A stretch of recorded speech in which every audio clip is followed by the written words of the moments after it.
Alhamdulillah. Alhamdulillahi Rabbil Alamin, alladzi an'amana alaina bi ni'matil imani wal islam. Ashhadu an la ilaha illallah wahdahu la syarikalah, lahul mulku wa lahul hamdu yuhyi wa yumitu wa huwa ala kulli syai'in qadir. Wa ashhadu anna Muhammadan abduhu wa rasuluh alladzi la nabiyya ba'da, basira wa nazira wa da'iyan ilallahi bi'isnihi wa sirajan munira.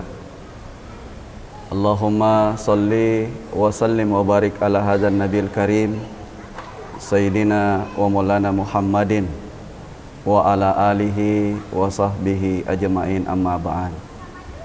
Ayuhan nas, ittaqullaha haqqa tuqatih wa la tamutunna illa wa antum muslimun. Semakallahu ta'ala fi kitabihil karim.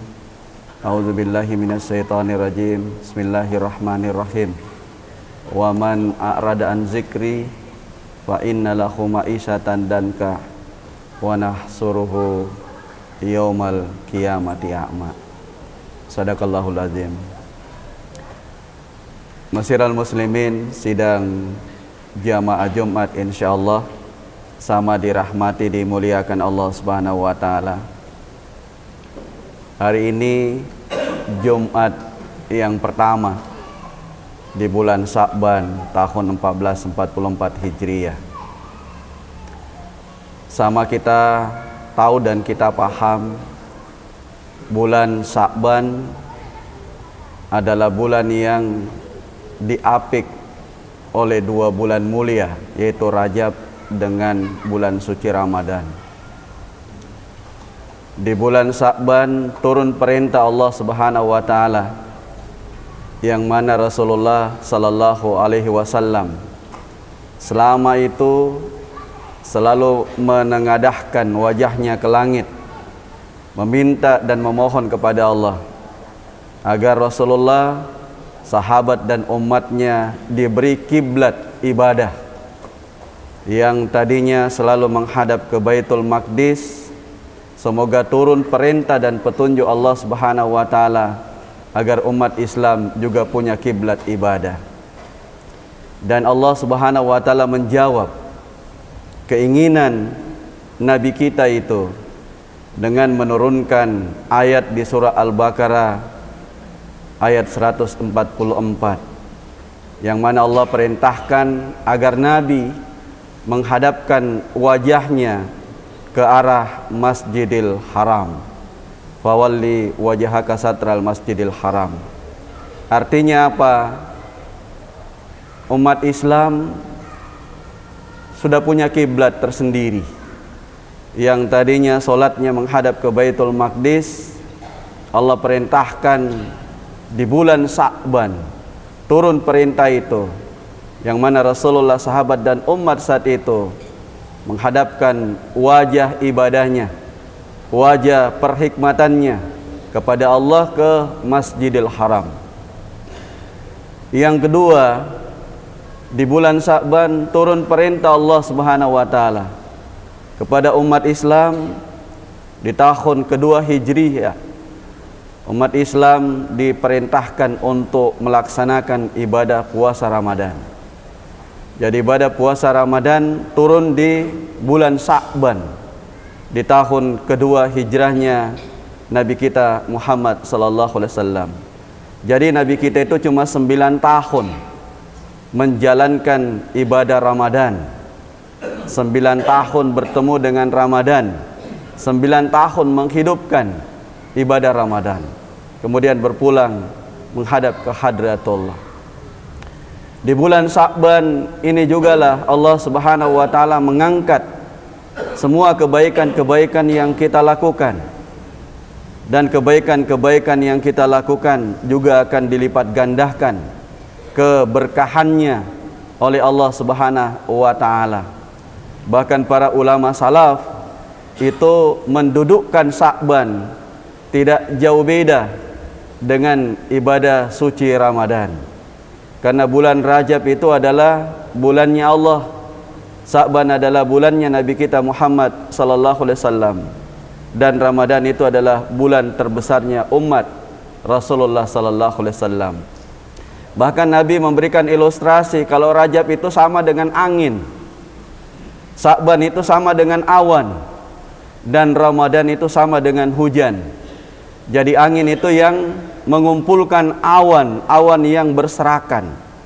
Kemudian nanti diturunkan hujan rahmat, hujan kebaikan, hujan keberkahan yang berlimpah di bulan suci Ramadan. Nabi juga mengilustrasikan Rajab itu sama dengan kita menanam. Ya. Sa'ban sama dengan kita memelihara tanaman itu. Dan Ramadan saat kita menuai kebaikan-kebaikan yang telah kita tanam dan telah kita rawat 2 bulan sebelumnya saat Ramadan kita masuki. Hadirin sidang jamaah Jumat yang dimuliakan oleh Allah Subhanahu wa taala. Di bulan Sa'ban ini juga turun perintah Allah Subhanahu wa taala untuk kita banyak bersalawat kepada Nabi kita Muhammad sallallahu alaihi wasallam. Allah turunkan ayat dalam surah Al-Ahzab ayat 56, di mana Allah sampaikan dalam Al-Qur'an, innallaha wa malaikatahu yusalluna 'alan nabi ya ayyuhalladzina amanu sallu alaihi wa sallimu taslima. Satu-satunya pekerjaan dan perbuatan yang pertama kali dikerjakan oleh Allah kemudian diiringi oleh malaikat adalah bersalawat kepada Nabi kita Muhammad sallallahu alaihi wasallam. Dan pada ayat ini Allah Subhanahu wa taala menyampaikan kepada kita 3 bentuk salawat. Salawat yang disampaikan oleh Allah, salawat yang disampaikan oleh malaikat, dan salawat yang disampaikan oleh umat Rasulullah kepada Nabi kita Muhammad sallallahu alaihi wasallam. Tentu salawatnya Allah menurut Ibnu Katsir dan Imam Al-Bukhari ini adalah pujian dan sanjungan yang disampaikan oleh Allah Subhanahu wa taala kepada Nabi kita. Jadi bukan cuma umat Islam yang memujinya, bukan cuma seluruh alam dan makhluk memujinya, bahkan pencipta alam semesta jagat raya ini juga memuji dan menyanjung junjungan kita Nabi besar Muhammad sallallahu alaihi wasallam. Para malaikat selalu berdoa, dan doa-doanya itu adalah doa untuk kesempurnaan, doa untuk kecukupan, doa untuk kebahagiaan kepada Rasulullah sallallahu alaihi wasallam. Di samping alam yang terus menyampaikan doa dan salawat kepada Nabi, di samping itu kita umatnya yang selalu meminta pertolongan kepada Allah Subhanahu wa taala, minta syafaat, minta keberkahan melalui asbab datangnya Nabi kita Muhammad sallallahu alaihi wasallam yang diutus dan dihadirkan oleh Allah untuk menjadi rahmat semesta alam. Dalam salah satu karya terbaik Syekh Abdul Qadir Al-Jailani, kitab Al-Gunya, beliau mengatakan Allah Subhanahu wa taala memilih 1 dari 4 hal yang sangat dia sayangi dan dia cintai dalam kehidupan ini. Allah Subhanahu wa taala memilih 4 malaikat. Malaikat Jibril, Mikail, Israil dan Israfil. 4 malaikat ini disebut dengan malaikat Al-Muqarrabun, malaikat yang sangat dekat dengan Allah Subhanahu wa taala. Bahkan kata Hujjatul Islam Al-Ghazali, mereka ini adalah jurupati, wakilnya Allah Subhanahu wa taala di langit dan di bumi, penyambung lidah kebaikan dan keberkahan Allah yang ada di langit maupun yang ada di bumi, ke-4 malaikat ini. Tapi 4 malaikat ini Allah Subhanahu wa taala jatuhkan pilihan. Ya. Allah memilih, Allah menunjuk, dan Allah memutuskan memilih Jibril alaihissalam sebagai orang yang makhluk, malaikat yang terdekat dan malaikat yang menjadi jurupatinya Allah Subhanahu wa taala. Dari 4 hal kemudian Allah memilih 1 yang dia sukai, yang dia kehendaki. Lalu Allah Subhanahu wa taala memilih 4 nabi. Ibrahim, Musa, Isa, dan Muhammad. Lalu Allah jatuhkan pilihannya kepada Nabi kita Muhammad sallallahu alaihi wasallam dari 4 hal itu. Lalu Allah Subhanahu wa taala memilih 4 sahabat Nabi, Abu Bakar, Umar, Utsman, dan Ali. Lalu Allah Subhanahu wa taala memilih dan menunjuk Sayyidina Abu Bakar As-Siddiq. Ya.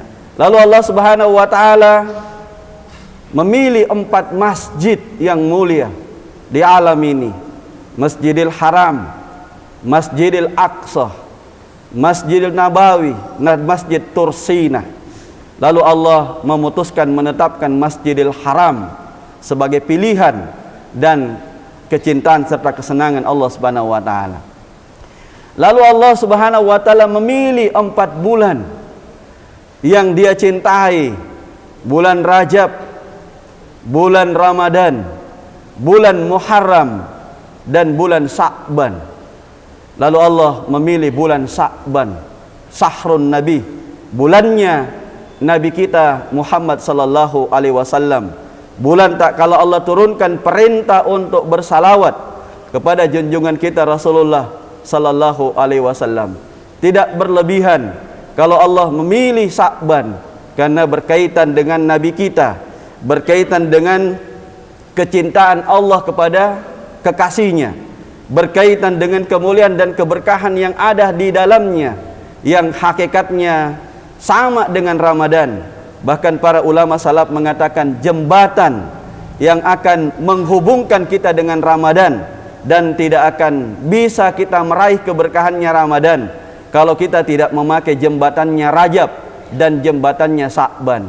Makanya Nabi kita mengingatkan kepada kita bulan yang tak kala umatku banyak melalaikannya, bulan yang tak kala umatku banyak melupakan keutamaan dan keberkahannya, bulan yang tak kala umatku sibuk dengan aktivitasnya lalu melupakan kemuliaan dan keutamaan yang ada di bulan Rajab dan di bulan Sa'ban. Kita tidak bisa memungkiri bahwa kemuliaan-kemuliaan bulan yang ada di langit, yang Allah hadirkan di tengah-tengah kehidupan kita, mengandung keberkahan, memiliki keutamaan, dan itu juga adalah untuk menggenjot segala amal kebaikan dan umur kita, ya, dalam mengarungi dan menjalani kehidupan kita di dunia ini. Sama kita paham dan kita tahu bahwa Nabi kita Muhammad sallallahu alaihi wasallam adalah Nabi yang terakhir yang diutus dan dihadirkan oleh Allah di permukaan bumi ini. Umurnya juga adalah umur yang paling pendek di antara seluruh Nabi dan Rasul Allah yang Allah utus. Tapi dia memiliki amalan dan kebaikan yang jauh melebihi umat dan rasul-rasul yang lain yang telah dihadirkan oleh Allah ke permukaan bumi ini. Ada Lailatul Qadri di bulan suci Ramadan yang nilai kebaikannya sama dengan 83 tahun 4 bulan. Ada juga Lailatul Qadri di bulan Sa'ban yang diletakkan oleh Allah di malam nisfu Sa'ban, yang kebaikannya sama dengan orang beribadah 80 tahun lamanya. Ada juga Lailatul Qadri di bulan Rajab yang nilai kebaikannya sama dengan orang beribadah 70 tahun lamanya, yang Allah letakkan di 27 Rajab. 10 Ramadan itu berkaitan dengan 10 Zulhijjah, dan 10 Zulhijjah juga berkaitan dengan 10 Muharram. Artinya apa? Ada korelasi langit dan bumi, ada korelasi kebaikan dan keberkahan yang tidak bisa kita nilai kemuliaan yang diberikan oleh Allah Subhanahu wa taala kepada kita selaku umat Rasulullah sallallahu alaihi wasallam. Hadirin yang dimuliakan oleh Allah, kembali ke bulan Sa'ban sebagai bulannya Nabi kita Muhammad sallallahu alaihi wasallam. Bulan yang tak kala Allah turunkan perintah untuk kita banyak bersalawat kepada Nabi kita Muhammad sallallahu alaihi wasallam. Dalam satu riwayat yang pernah disampaikan oleh Al-Habib Al-Umar Al-Hafiz, beliau pernah mengatakan, Allah pernah bertanya kepada Nabi kita Muhammad, siapa yang menciptakan langit dan bumi beserta isinya. Maka dijawab oleh Nabi kita, Engkau ya Allah. Allah lagi bertanya, siapa yang menciptakan surga, neraka, aras dan semua yang ada di langit? Dijawab oleh Nabi kita, Engkau juga ya Allah. Lalu siapa yang menciptakan engkau ya Muhammad? Dijawab oleh Nabi kita, Engkau juga ya Allah. Lalu Allah bertanya, lalu aku ini Tuhanmu untuk siapa? Allah bertanya kepada Nabi kita, aku ini untuk siapa? Tadi 3 pertanyaan yang disampaikan oleh Allah kepada Nabi, Nabi jawab. Tapi ketika Allah bertanya, aku ini untuk siapa? Nabi cuma tertunduk, tidak menjawab pertanyaan yang disampaikan oleh Allah. Allah sendiri yang menjawab pertanyaan itu. Aku ini untuk yang bersalawat kepada engkau. Aku ini untuk yang bersalawat kepada engkau ya Muhammad. Aku ini untuk yang bersalawat kepada engkau. Sekali lagi menunjukkan kedudukan, kemuliaan dan ketinggian yang diberikan oleh Allah Subhanahu wa taala. Oleh karena itu keliru orang kalau mengatakan ketika kita banyak bersalawat sama dengan mengkultuskan Nabi, karena perintah salawat itu adalah perintah Allah Subhanahu wa taala. Umat bersalawat kepada Nabi pada hakikatnya membahasakan kecintaannya dan kerinduannya kepada Nabi kita Muhammad sallallahu alaihi wasallam. Contoh salawat yang sederhana, Allahumma sholli ala Muhammad. Ya Allah, berilah kemuliaan kepada Nabi Muhammad sallallahu alaihi wasallam. Pertanyaannya, siapa yang kita mohoni di situ? Permohonan kita kepada siapa? Kepada siapa kita meminta kemuliaan, keberkahan itu? Kepada Allah Subhanahu wa taala. Siapa yang kita mintakan? Nabi kita Muhammad sallallahu alaihi wasallam. Oleh karena itu salawat itu adalah konstitusi tauhid kita yang paling tinggi di hadapan Allah Subhanahu wa taala. Karena kita cuma memohon dan meminta kepada Allah. Kemuliaan dan keberkahan itu bukan datang dari Nabi kita, tapi datang dari Allah. Yang mana Allah turunkan keberkahan dan kemuliaan itu kepada Nabi kita Muhammad sallallahu alaihi wasallam. Maka tidak berlebihan kalau para ulama tasawuf, ulama sufi mengatakan Muhammad itu adalah duplikatnya Tuhan yang paling sempurna di permukaan bumi ini. Kalau kita ingin melihat Allah, maka lihatlah Rasulullah sallallahu alaihi wasallam. Dan kalau kita ingin berakhlak dan mendekati Allah, maka lihatlah dan saksikanlah Rasulullah sallallahu alaihi wasallam. Laqad kana lakum fi Rasulillahi uswatun hasanah liman kana yarjullaha wal yawmal akhir wa zakarallaha katsira. Ini ayat tidak sekedar dipahami secara teks, tetapi ayat ini juga harus kita pahami secara maknawi, secara kontekstual. Sungguh Rasulullah itu adalah suri teladan terbaik bagi kita semua. Dalam dirinya ada suri tauladan. Dalam diri Muhammad itu ada suri tauladan. Berarti dalam diri setiap umatnya juga ada suri tauladan yang harus kita ikuti, yang harus kita dengar, yang harus kita senantiasa dekati supaya Allah Subhanahu wa taala dekat dengan kita. Sama juga ayat yang kita selalu baca, ara'aital lazi yukazzibu biddin wa zalikal lazi yadu'ul yatim. Kecelakaan bagi orang-orang yang salat, orang-orang yang lalai dari salatnya, orang yang menghardik anak yatim dan tidak memberi makan orang miskin. Anak yatim itu orang yang tidak punya bapak atau orang yang tidak punya ibu, yang salah satu orang tuanya masih hidup. Orang miskin itu adalah orang yang terlunta-lunta, yang dalam bahasa Al-Quran disebut kaum al-mustada'afin, orang-orang yang lemah. Itulah pemahaman kita selama ini.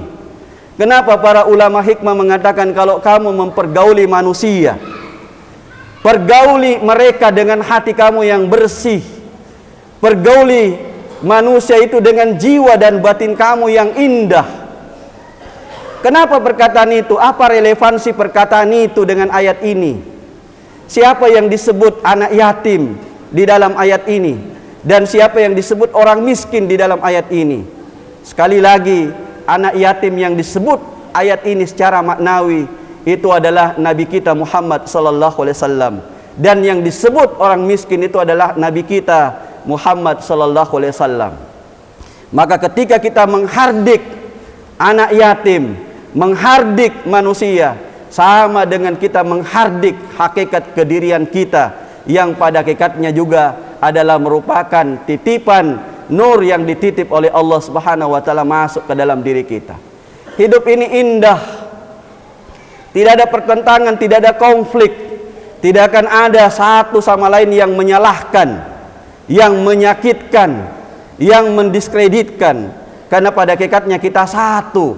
Karena nasu ummatan wahidah. Kau umat yang satu, yang semua berasal dari Allah, yang mana Allah Subhanahu wa taala titipkan hakikat nur yang ada dalam diri setiap manusia, yang mana manusia tidak boleh mencelah, mendiskreditkan, menyudutkan, menyalahkan, tetapi berusaha untuk selalu membangun apa yang dikatakan oleh Allah dalam Al-Quran, wa tawassaw bil haq wa tawassaw bis sabar. Hadirin yang dimuliakan oleh Allah, satu hari mantan presiden pertama kita, Insinyur Soekarno, itu pernah bertanya kepada salah seorang cendekiawan, ulama di masa itu, Profesor Dr. Qadirun Yahya. Soekarno bertanya, bagaimana caranya itu kita mendekati Tuhan? Bagaimana caranya kita bisa berkomunikasi dengan Allah? Qadirun Yahya mengatakan, kita bisa berkomunikasi dengan Allah dan berhubungan dengan Allah Subhanahu wa taala itu hanya dengan melalui isi dadanya Rasulullah Muhammad sallallahu alaihi wasallam. Maka Insinyur Soekarno tanya sama beliau, bukankah beliau Rasulullah sudah 1400 tahun yang lalu wafat? Tersenyum Qadirun Yahya mendengarkan pertanyaan balik Insinyur Soekarno. Lalu beliau mengatakan, benar, beliau telah wafat 1400 tahun yang lalu. Dalam salah satu hadis Bapak Presiden itu disampaikan oleh Allah bahwa hakikat kebenaran, hakikat Al-Quran ini yang Allah turunkan di dunia ini, itu satu ujung kebenarannya dipegang oleh Allah, dan satu ujung kebenarannya juga dipegang oleh Rasulullah sallallahu alaihi wasallam. Satu ujungnya ada pada Allah dan satu ujungnya ada pada manusia. Di dalam diri manusia itu ada ujung kebenaran itu, dan ujung kebenaran itu adalah titik nur yang ditetapkan oleh Allah Subhanahu wa taala pada diri manusia, yang membuat malaikat berdecak kagum, membuat malaikat harus sujud di hadapan Allah Subhanahu wa taala. Karena yang dilihat dan disaksikan malaikat bukanlah Adam, bukanlah jasad, bukanlah tanah, tetapi yang dilihat oleh malaikat adalah nur ilahi yang ada pada diri Adam. Inilah yang harus kita dekati. Frekuensi inilah yang harus kita sambungkan dengan diri kita, sehingga kita bisa nyambung dengan Allah Subhanahu wa taala sebagai zat yang tak terbatas di dalam kehidupan ini. Oleh karena itu Bapak Presiden, kita hanya bisa menghubungkan diri kita dengan titik itu ketika kita banyak bersalawat kepada Nabi kita Muhammad sallallahu alaihi wasallam. Dan salawat kita itu adalah wujud kecintaan kita kepada Allah, dan wujud juga kecintaan kita kepada Rasulullah, manifestasi pertolongan dan syafaatnya Nabi di dunia maupun di akhirat. Barakallahu li wa lakum fi Qur'anil Karim, wa nafa'ni wa iyyakum bima fihi minal ayati wa zikril hakim. Aqulu qouli hadza wa astaghfir innahu huwal ghafurur rahim.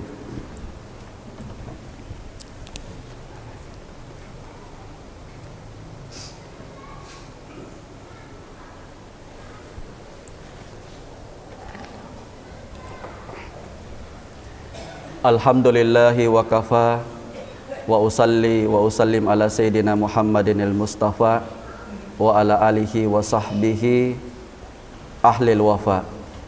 Asyhadu an la ilaha illallah wahdahu la syarikalah lillahil wahidul qahhar wa asyhadu anna Muhammadan abduhu wa rasuluh al-mab'us rahmatan lil alamin. Allahumma salli wa sallim wa barik ala hadzal nabiyil karim sayyidina wa maulana Muhammad wa ala alihi wa sahbihi ajma'in, amma ba'an. Ayuhan nas, ittaqullaha haqqa tuqatih wa la tamutunna illa wa antum muslimun. Semakallahu ta'ala fi kitabihil karim, innallaha wa malaikatahu yusalluna 'alan nabi ya ayyuhalladzina amanu sallu alaihi wa sallimu taslima. Allahumma salli ala Muhammad wa ala ali Muhammad kama sallaita ala Ibrahim wa ala ali Ibrahim wa barik ala Muhammad wa ala ali Muhammad kama barakta ala Ibrahim wa ala ali Ibrahim fil alamin innaka Hamidun Majid. Sejenak kita berdoa.